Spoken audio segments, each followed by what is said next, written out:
One tiny Georgia town produced a president who never really left. Welcome to Plains, population barely 700. But this quiet town became known around the world for one reason: Jimmy Carter. The 39th President of the United States was born here in 1924, raised on a peanut farm just outside town. And even after serving in the White House, Carter returned to Plains. He taught Sunday school at the local church, walked the same streets he grew up on, and continued living in the same small community that raised him.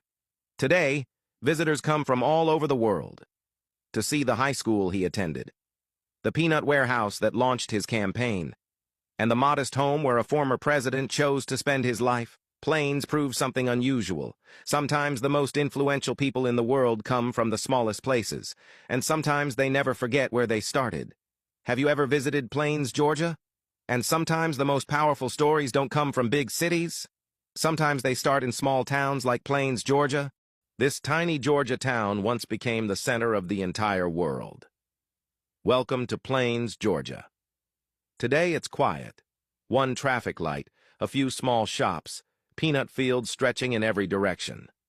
But in 1976, something unbelievable happened. A peanut farmer from this tiny town ran for president. His name was Jimmy Carter. When he won the election, the entire world suddenly wanted to see where he came from. Reporters flooded Plains, foreign diplomats visited, tour buses started rolling through town. For a while, this tiny farming community became one of the most famous places on earth. And the strange part? Carter never really left it behind. Even after serving as president, he returned to Plains and lived in the same modest home, teaching Sunday school at the local church, walking the same streets he grew up on.